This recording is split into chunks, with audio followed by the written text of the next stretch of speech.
Hey everybody, it's Rob here. The developer live stream just finished. I'm here to give you a quick summary. We're getting some awesome stuff, including class-specific starter sets with a bunch of legendaries. For every season, there's lots of buffs and nerfs, and yeah, let's just get into it. So the first thing they showed off, they actually changed the way that the animation works here for Masterwork. You can see here it's way faster. It's basically like a blacksmith upgrade. You just like click the item and it instantly upgrades. And I think at the later levels, there's still a bit of an animation, but if you click the skip button, it will actually skip the animation almost completely. So that's been a huge W. They also added a bunch of new indicators. I have like a sheet here where I summarize everything. So whenever a legendary drops on the ground now with a greater FX, it actually gets a star next to it. You can also see it like when you have the item here, like it has this like stars with greater FXs. And in your inventory, it's highlighted like this. So a normal item doesn't have this star, and it's like a primal in Diablo 3 where you get like a star on the item in your inventory, so you know it has a greater FX, and you know you're not gonna salvage this one, obviously, or you're definitely gonna check it out, right? Yeah, you also can't fail the masterworking anymore. This was already leaked in an earlier interview, but that's really cool, man. I'm just gonna go like quickly through this, and we're gonna make a detailed information because we have the full patch notes. We have like some dust level balance changes. We have some further balance changes. We have no changes to minions, so minions look amazing in terms of builds. And I'm probably gonna follow this up with a more detailed video, but I'm gonna link the full patch notes to everything in the description already. And you can read about like all the changes. Everything that's red is basically the new changes. So it's going to be pretty cool, but let's stick with some general stuff. They significantly made it easier to get veiled crystals. Legendaries give crystals now. If you actually salvage a legendary, now it gives veiled crystals. A sacred one gives double the amount, and an ancestral one gives triple the amount of veiled crystals than a yellow would give.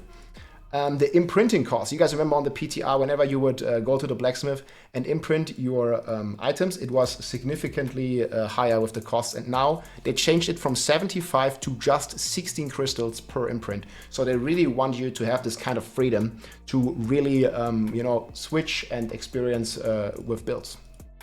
Then we have class balance. This was like a presentation here from Adam Jackson. So the first lesson, let me zoom in a bit. The first lesson that he had here, that they took from the PTR, was Endgame had survivability issues. So what they did to prevent one-shots is they reduced the damage that the pit monsters are doing to you. Some stats are getting super crazy, so they put some caps, but the caps are pretty high for some things. It's like cooldown reduction and size increase. I'll get more into details later. And then they changed a bunch of balance changes. So the first thing here, significant change, they reworked the way that armor works. So armor basically is for physical attacks. Whenever you have an incoming physical attack, armor reduces that damage. It used to scale with monster level, but now it's just a flat rate. At 9k armor, you're getting the maximum benefit. So if you have 9,230 armor, which is basically the equivalent of fighting level 100 monsters, no matter what level the monsters have, you always have 85% damage reduction. So it's basically completely useless to stack, like in the screenshot here, 15k armor or anything beyond 9.230. It's basically like a breakpoint, like your 75 resistance or your 70 resistance. You reach this 9,230 armor and you're done with your armor, and everything beyond that is like basically useless. So you reach this very easy. You just take Juggernaut, you're done, right? Or you don't take Juggernaut, take another aspect and then put some Paragon points and some armor percent in the tempering stuff. And then they have these kind of stat caps to kind of like not break the game. I'm not really liking this too much because like they capped cooldown reduction. I mean, it's a very high cap, and this is only from your gear. So your skill cooldown reduction can still go higher. And this is a big one. They increased the area size, has a cap now. So you guys remember when we are playing the Dust Devil Barb, that we had like insane amounts of Twister spawning, and that got like significantly bigger. And this has been capped now to 100%. So on some weapons, you basically have some pretty crazy amounts. You guys can see here, like there was some weapons, like this is a one-hander where you can get 66% alone, right? So two one-handers are already like overcapped. You can only get 100% Dust Devil size. And everything else like Frost Nova or Corpse Tendrils. So this is going to be a rather big nerf to many of those classes because, yeah, they just cap these size things. But I think it's still going to be a lot of fun. But I would obviously wish this number not to be kept. Because I think having a big size matters, and size was fun. But let me know in the comments below what you think about the size cap and about the cooldown cap. But I think overall it's not going to hurt us too much, because especially the cooldown cap is very high. So I think it's going to be fine. But yeah, in general, like, it's a bit less fun to have more caps. I personally don't really like it too much.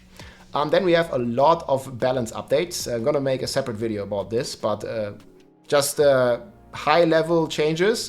Dust Devils spawn a lot less.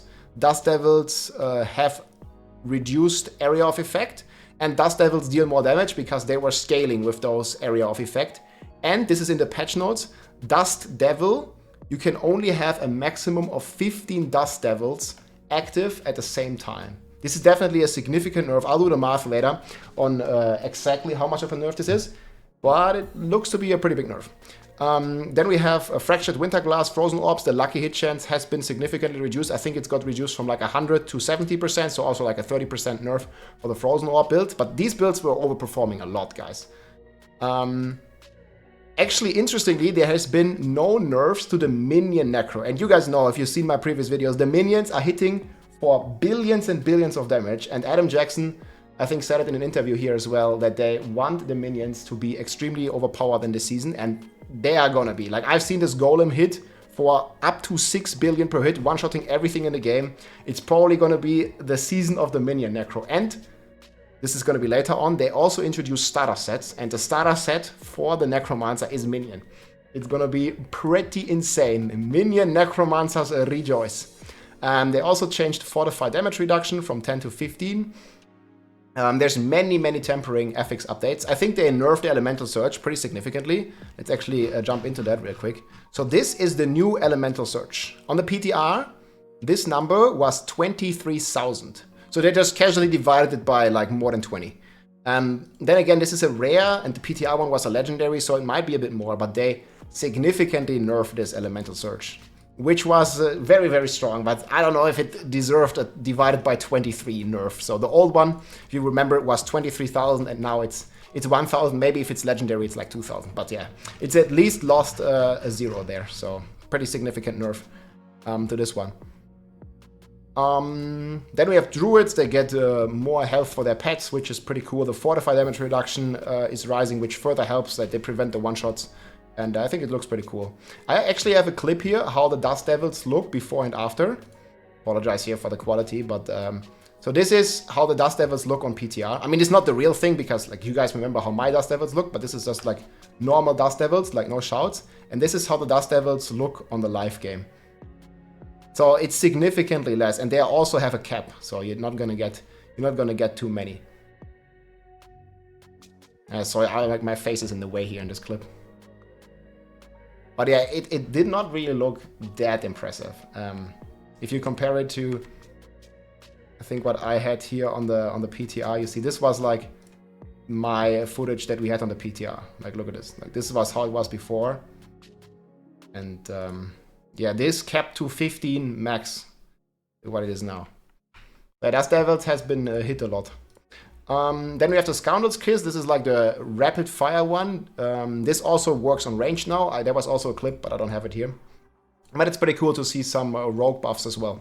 But in general, I think a rogue still needs a lot more juice. On Barb, we have the Bash Barb. I'm going to make a video, which I think is potentially S tier now, because I did not see any nerfs in the patch notes. But again, we're going to make detailed videos. We're going to have tier lists coming up here. This is just my draft. It's going to change a lot now, obviously, with those things that we just have. But I'm going to put that in the description as well. Okay, then we have some bug fixes. Obviously, the trillion damage hurricane incorrect scaling has been fixed.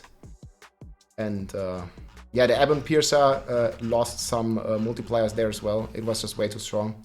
I think this one just crashed on me. Maybe it's this one. So yeah, Ebon Piercer is going to come down, and also the Sorcerer is going to lose the unintentional multiplying of the Fireball. So Fireball Sorc is also coming down a bit. Again, guys, I'm telling you, it's the Minion Necromancer season. PTR lessons, they actually are buffing Helltide. Like, there's a lot of Helltide changes coming. We're getting like more Cinder drop rates, pretty cool stuff. And yeah, it's just like just gonna feel way more natural getting those Cinders basically. There's also buffs to the Baneful Heart and to the boss that you spawn for the Blood Maiden. The way it works now, you always want to use your materials for the Blood Maiden, your Baneful Hearts, because if you contribute to the summoning of the Maiden, you are getting more rewards from killing the Maiden. That's pretty cool. The Doomslayer, the new chests in the Helltide, they now don't cost any more Cinders, and their channeling time has been reduced. That's always a big win. And then we have the Iron Wolf seasonal theme. Many people said there's not going to be a season theme, but there is a season theme. It's the Iron Wolves, and there's a complete new, next to the season journey, reward system. And at the end, you are actually getting resplendent sparks from this. So this is the material they showed here, a screenshot with like 200 sparks. I don't think we're gonna get that many. They talked about one, but like in the screenshot here, they saw 200. So maybe they found a duping method there. But yeah, you're gonna get some pretty cool rewards, and they are pretty rewarding, especially during the leveling process. There's tampering manuals. You see here, there's Forgotten Souls, there's elixirs, like a bunch of stuff, and then there's sparks at the end. There's transmogs rewards as well. In the season, this is also season only. So this thing is season only, and this new consumable that drops in the Helltide from Hellborns is also season only. You can use the Helltides 10 monster levels higher, further increased drop chance, and faster threat gain. So the Helltide is going to be a big farming spot for the next season. And this is also only a personal buff. So this doesn't work for your party members. Like you use this consumable, and then you, like as in your character, for 60 minutes have this buff. That's it. But I think it's really cool. I would love to see this juiced up. 10 monster level is not really much. How about 100 or at least 50? I think that would be pretty cool. But yeah, we'll see. Then we have pit changes. So they actually acknowledged that the pit was too easy, and they're going to make it harder. It's going to scale with monster level. We don't really have the full details on that, but it's going to keep scaling the monster level beyond 200. They also reworked like when the mats drops. So from level 1, pit level 1 to pit level 29, you get the T1 mats. And from 30 to 59, you get the T2 mats. From 60 plus, you get the T3 mats. They increased the health post level 100. So not only do the monsters have higher level, but they also have higher health on top of that. They also increased the rewards. Now you also get obolos, like those things you need for gambling. And whenever you gamble, you're actually guaranteed to get 925 item power when you gamble in World Tier 4. On top of this, they increased the obols cap. You know, it was 1,000, now it's 2,500, so you don't have to go to town as frequently. And one thing they answered in the Q&A actually, that the pit loot here has also been changed. So the person who opens now gets 100% of the rewards, and everybody else gets 50. Before, this was 20% before. So this has been a 2.5 times buff, and this was 40% before. So it's still not equal. I would still just like for everybody to get the full rewards if they pay the entrance key. But at least it's been 2.5x'd. So you get 100% when you open, and half the loot when you are like leeching, or like when you're in a party basically. I still hope that they're gonna change this just to 100% for every player. Okay. Yeah, then they significantly buffed glyphs. So in Nightmare Dungeons, the glyph XP now is increased by 25%. And there's also the Ashes, you know, the season reward thing for the journey, where you can boost your glyph XP even more. So probably by the end, we're going to get more than 50% increased glyph XP. That's really good. And they also drop more pit keys, like these rune stones that you need. And also, like a big problem for players was, and this happened to me multiple times as well, that you know you kill the final pit boss and then you still die from a boss mechanic even though the boss is already dead. They also said they fixed this. Okay, next big change is for the new Uber bosses, the Tormented Uber bosses. The summoning material cost has been reduced. It now requires, and you can see this here for Uber Andariel, it now requires 3 times the materials for the Tormented version compared to the Uber version. But you're still getting 5 times the drop chance. So this has been a huge buff. So for example, for Andariel or Duriel, you need 6 shards now, like 6 shard fragments and 6 eggs, but you're getting 5 times the loot. So you're getting 10% chance to find an Uber unique from Uber Endariel or from Uber Duriel. So that is a significant increase. And if you can, you always want to do the level 200 Tormented version. You do not want to do the normal version because you are essentially losing a lot of efficiency. Because this is just going to make it significantly easier to get these sparks. And again, they showed the screenshots here of them having 200 sparks. So I'm not so sure if it's that many, but we're sure going to get a lot of Uber uniques. And we need them because a normal Uber unique now is not enough. You want an Uber unique that has at least a few greater affixes, and they only have a 10% chance to come with greater affixes. So, you know, to get an Uber unique, the chance with a greater affix, the chance is actually 1% now. So yeah, we'll see. But yeah, they're also going to make it harder, like Woody gave them some feedback. There's going to be a spark for the first boss, and Uber Lilith also is going to give you a resplendent spark. So lots of resplendent sparks. I'm already going to make a video about that.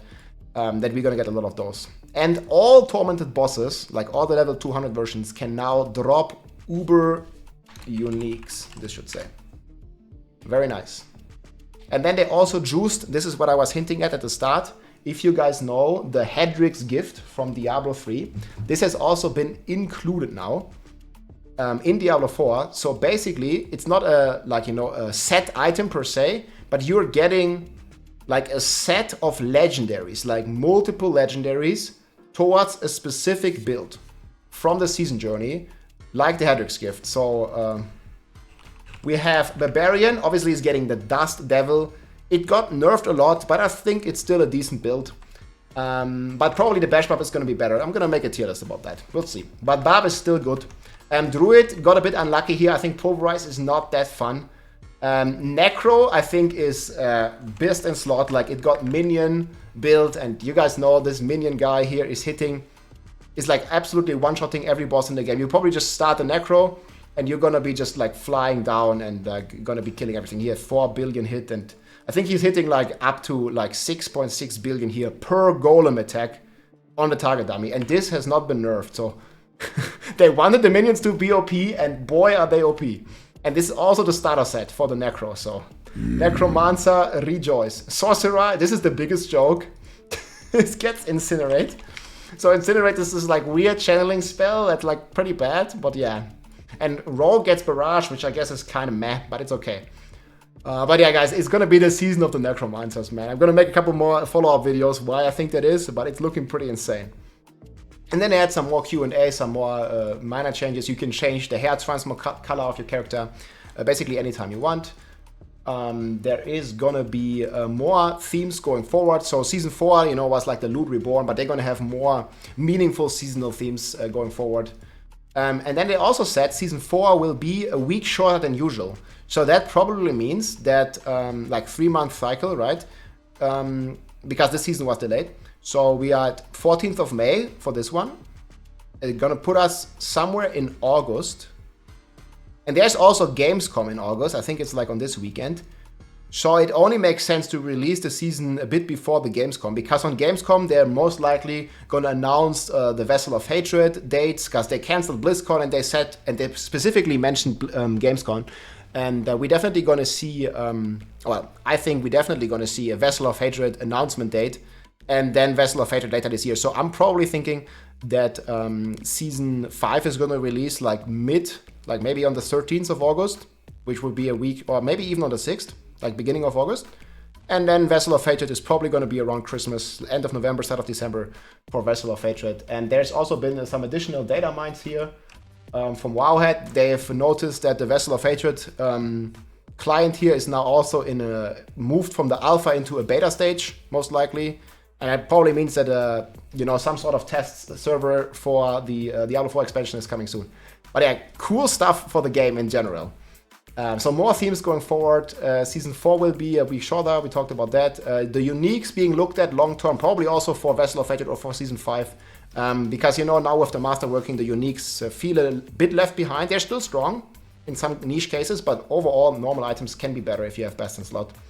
And yeah, the tampering can still break items. Feedback is appreciated here, so probably going to give them more feedback. I really don't like that you can kind of like break your items and you can't take it back. Like if you tamper, you can't choose, you know, the stat that you had previously on it. And after 5 tries, the item, you can't do it anymore. So I would really love to see some tempering reset, but let me know in the comments what you think.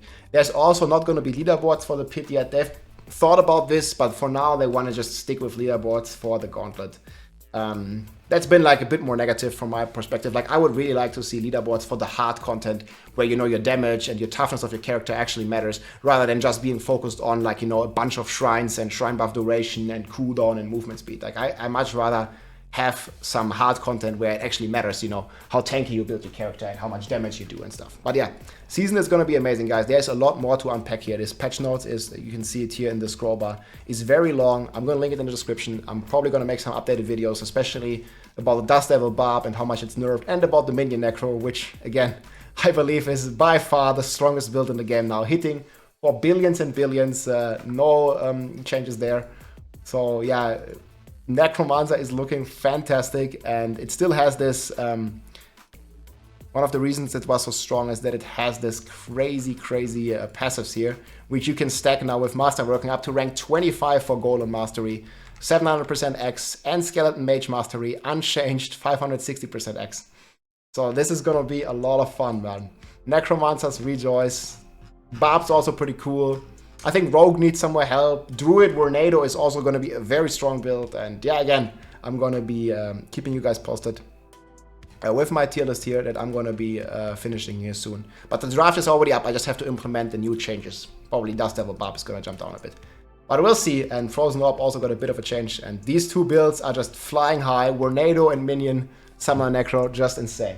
Hope you guys enjoyed. Season is going to be amazing. I'm looking forward to it. Another video coming soon with details. Take care, my friends. GG. If you liked this video, make sure to subscribe, leave a like or a comment. I'm also live on Twitch almost every day, so come and say hi.